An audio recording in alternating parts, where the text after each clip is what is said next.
Today, we're going to talk about someone many people surely know, the man who built the biggest drug empire of our time. Yes, we're talking about El Chapo.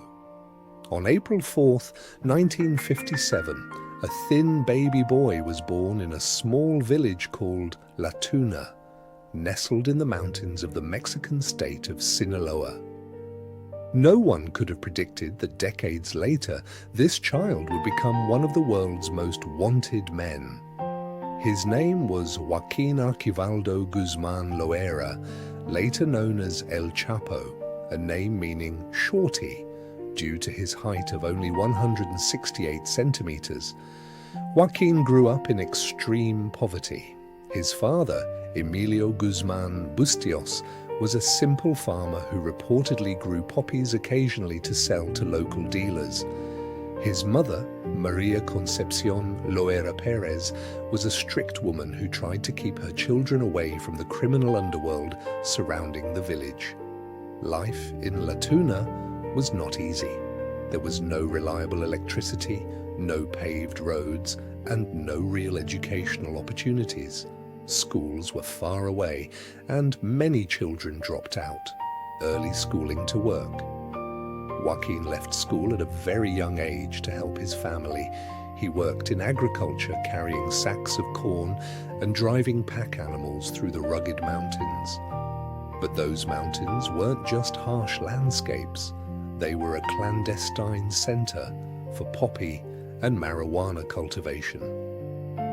In the 1960s and 70s, Sinaloa was beginning to transform into one of Mexico's most important drug-producing regions. The state was weak, the police corrupt, and opportunities were virtually non-existent. Drugs weren't just a crime, they were a whole economy. During his teenage years in the early 1970s, Joaquín began to get to know older people involved in smuggling. One name he heard a lot about during that time was Pedro Avilés Pérez, considered one of the first major drug traffickers in Sinaloa. Avilés was killed in 1978 in a shootout with police, but his name remained a symbol of power in the region. Joaquín was a quick learner. He wasn't the most violent, but he was the quietest. He listened more than he spoke. He observed how deals were made, how bribes were administered, how the drugs were transported. Shipments across the mountains to the border. In the late 1970s, he went to work for a man who would later become one of the most important figures in the drug world, Miguel Ángel Félix Gallardo, known as the Godfather. Gallardo was the mastermind behind a massive network later known in the media as the Guadalajara Cartel. There, Joaquín began to learn real organization. He was no longer just a low-level courier. He became responsible for specific smuggling routes and for coordinating with other traffickers. He was very strict with his subordinates, but meticulous with calculations. He wouldn't tolerate mistakes. In 1984, an incident occurred that changed the course of the Mexican drug trade. Authorities raided a massive marijuana plantation known as Rancho Buffalo in the state of Chihuahua. It was one of the largest plantations in Mexican history. This operation revealed the scale of the network run by Gallardo and his associates. Then, in February 1985, DEA agent Enrique Kiki Camarena was kidnapped in Guadalajara. Days later, his body was found, signs of torture. This incident triggered a major diplomatic crisis between the United States and Mexico. Washington began to exert strong pressure to dismantle the networks. In 1989, Miguel Ángel Félix Gallardo was arrested. With his downfall, the network splintered into different groups. A new phase began. Joaquín Guzmán allied himself with two key figures, Ismael El Mayo Zambada and Héctor Luis Palma Salazar, known as El Güero. From this alliance was born what would later be known as the Sinaloa Cartel. In the early 1990s, this group controlled strategic smuggling routes through cities like Tijuana, Ciudad Juarez, and Nogales. The border with the United States was a veritable gold mine. Every successful shipment meant millions of dollars, but success brought enmity. The Arellano Felix family, which controlled Tijuana, entered into a bloody conflict with the Sinaloa cartel. On May 24, 1993, a serious incident occurred at Guadalajara Airport. The target was Joaquín, but the bullets missed their mark. Cardinal Juan Jesus Posadas Ocampo was mistakenly killed in the clash. The incident shocked all of Mexico. A few days later, on June 9, 1993, Joaquín was arrested in Guatemala and extradited to Mexico. He was imprisoned in the maximum security Puente Grande prison in Jalisco state. Many thought his story ended there, but for Joaquín, this was just the beginning. Inside the prison, his influence didn't wane. Later reports indicated that he ran his operations from behind bars. He received special visits and reportedly lived in far better conditions than other inmates. Guards were bribed and communication remained uninterrupted. On January 19, 2001, the unexpected happened. Joaquín escaped from Puente Grande prison. The official version stated that he hid inside a laundry cart. Other reports spoke of a vast corruption network within the prison that helped him in exchange for millions of dollars. With his escape, his name became a legend once more. And so begins the most dangerous phase of the story, the phase that he will transform from a mere cartel leader into a global symbol of terror, pursuit, and impossible escape. After his initial arrest in 2014 and transfer to a maximum security prison, El Chapo never rested. Inside his cell, every minute was spent studying and analyzing. He observed the guards, noting any lapses in routine, any gaps in surveillance, any potential opportunity, however small. He mentally recorded every detail about the guards, their schedules, visiting hours, and studied the movements of the neighboring cell. All these observations formed a mental map of any possible future escape plan. Outside, the cartel was suffering from a leadership vacuum. Ismael El Mayo Zambada tried to take control, but internal conflicts among the top leaders disrupted the stability of daily operations. Drug trafficking continued, but coordination became more difficult. Small groups began vying for control of border areas, and hit-and-run killings erupted frequently. Civilians in Sinaloa and neighboring cities suffered waves of violence. From kidnappings to bombings, every move an attempt to gain influence after the leader's disappearance. During this period, the United States began to intensify its surveillance. DEA units, the FBI, and special investigation bureaus began to closely monitor the network. Every drug shipment, every money transfer, and every suspicious phone call was monitored. El Chapo, even behind bars, maintained control over a portion of the cartel through coded messages, selective communication with his allies, and a network of guards and assistants who coordinated between the inside and outside.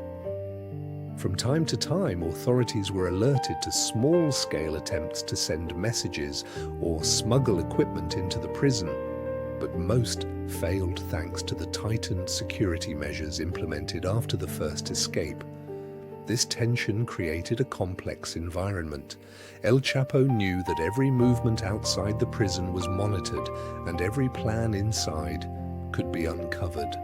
But he continued to plan calmly, studying every opportunity and meticulously planning each step with military precision. Outside his cell, the infighting within the cartel persisted. Some leaders tried to use El Chapo's name to promote themselves, while others rushed to seize opportunities to increase their influence over smuggling routes. These internal conflicts fueled street violence and prompted Mexican authorities to launch extensive operations, from house raids and arrests of middlemen to surveillance of all roads leading to the mountains and coastal areas.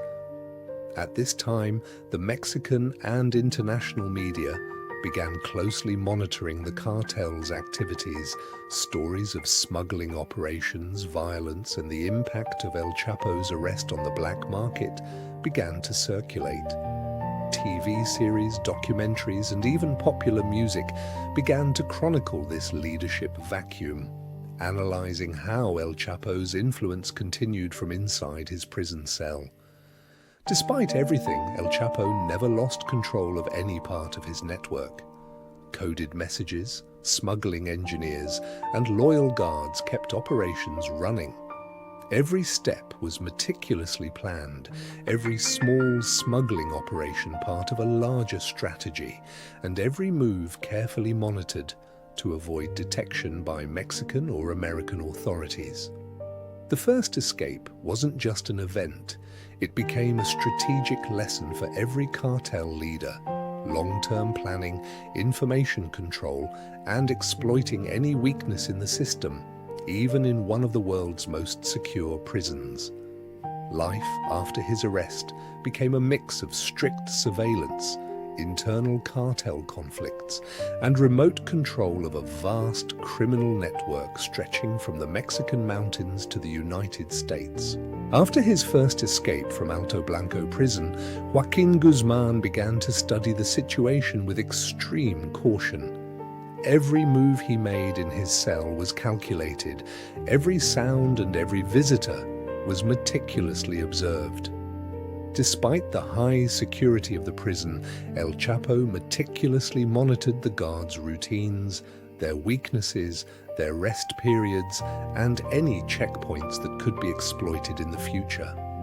Every minute was part of a larger plan, meticulously crafted with a military mindset. Outside, the support network operated with utmost secrecy. Álvaro El Chivo Garcia coordinated teams of civil engineers who began surveying the land surrounding the prison. They searched for any gaps in the soil through which a tunnel could be dug undetected. Guards and assistants monitored the surrounding roads, tracked police movements, and relayed information back inside via carefully concealed, coded messages. The tunnel they were planning was not just a simple hole, but a complete engineering project. Its length reached over 1.5 kilometers, slightly sloping to drain water, equipped with wooden supports to hold the walls together, and ventilation pipes to ensure airflow. A small track for a miniature electric bicycle was used to transport equipment, tools, and even food and water during the digging. Lighting was connected by hidden wires with an external source located at a remote location to ensure it remained undetected. El Chapo didn't just observe, he began practicing inside the tunnel, descending through the narrow opening, breathing inside the tunnels, using the miniature bicycle and testing his speed within the tunnel. Every step was calculated down to the second, every movement meticulously planned to minimize any potential error. Civilian clothing, counterfeit documents, and cash were all prepared to facilitate his movement immediately upon exiting the tunnel. The night of the escape, July 11, 2015, was the decisive moment. The cell was empty for a brief moment. El Chapo began his descent gradually, moving silently, without sound or light that could attract attention. The miniature bicycle was ready to transport the boards and tools quickly. More than 70 people contributed to the operation, both inside and outside the prison, coordinating every step. Disguised vehicles waited at specific points to quickly change cars, misleading any potential pursuit. In just 28 minutes, El Chapo arrived at the abandoned workshop outside the prison. He changed into civilian clothes, grabbed his bag, and got into the first car, heading to a safe location. Every car change, every route, every detour was meticulously calculated to avoid cameras, surveillance aircraft, and ground patrols.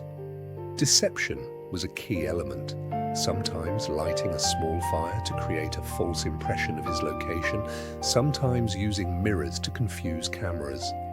The news spread like wildfire.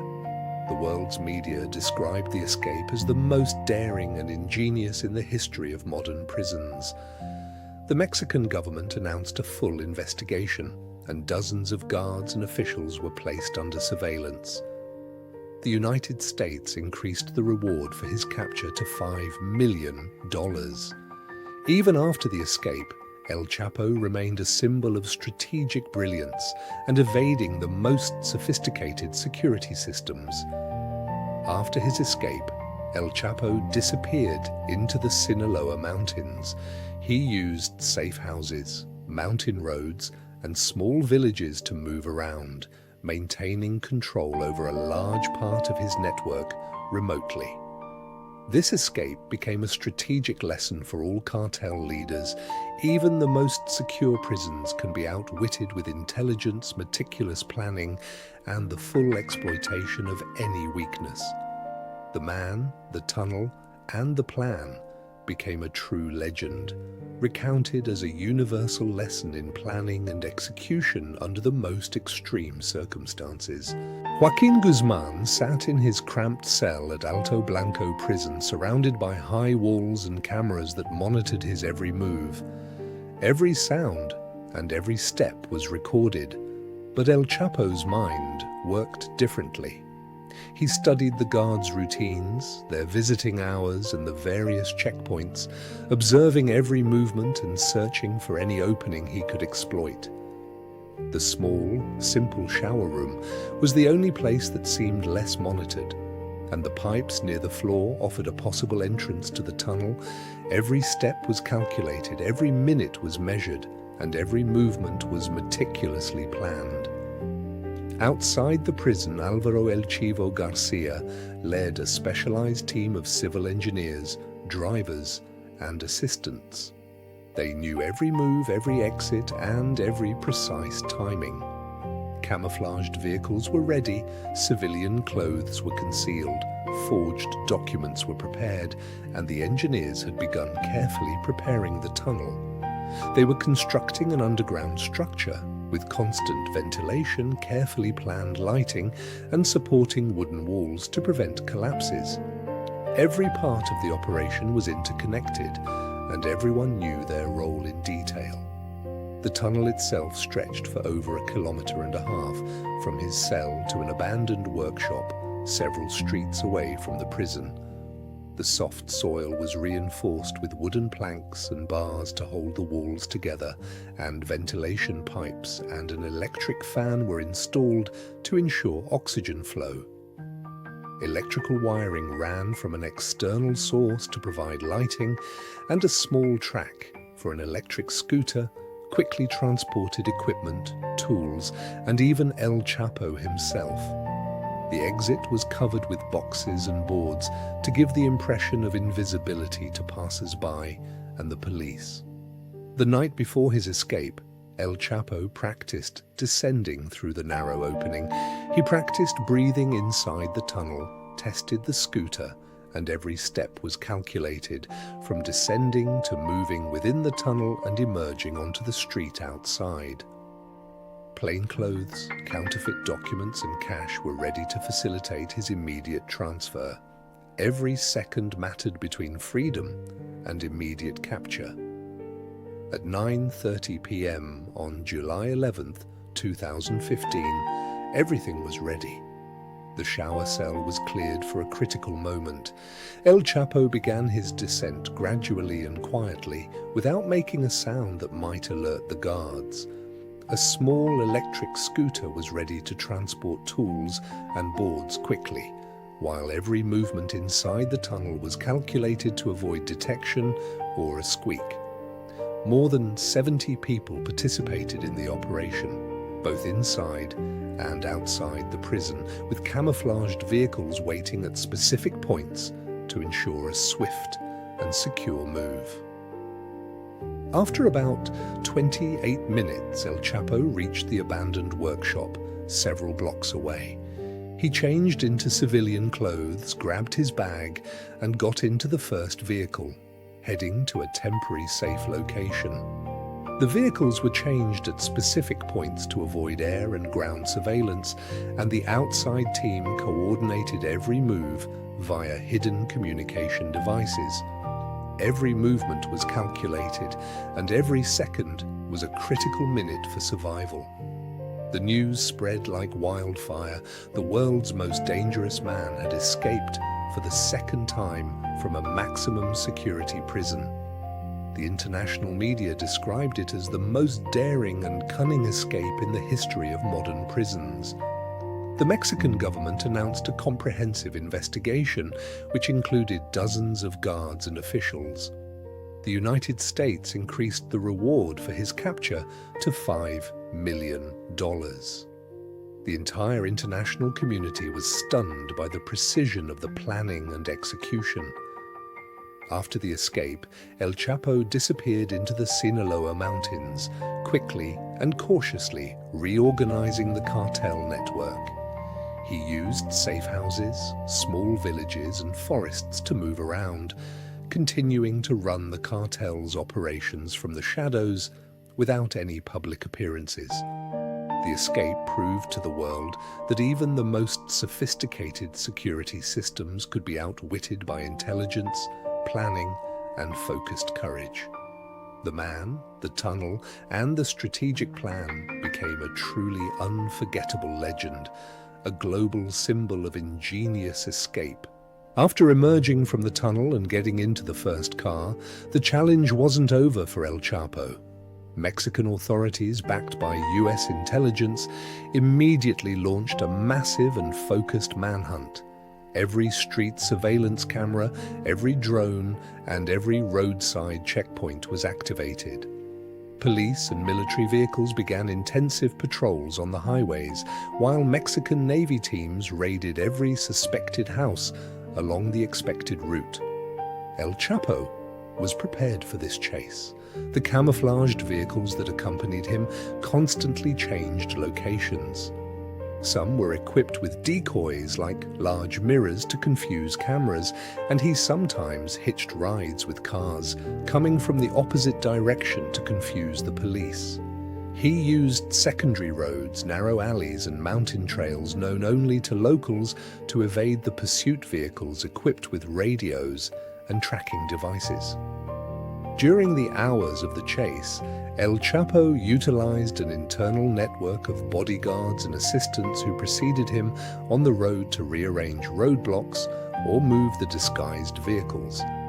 Every move was calculated. A car would turn right, another left, and some roads were temporarily blocked to mislead security forces.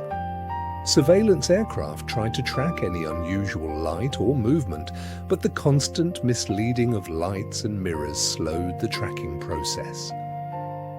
Meanwhile, US intelligence was in constant contact with Mexican authorities, sending information about every moving vehicle, every satellite phone, and every possible radio signal.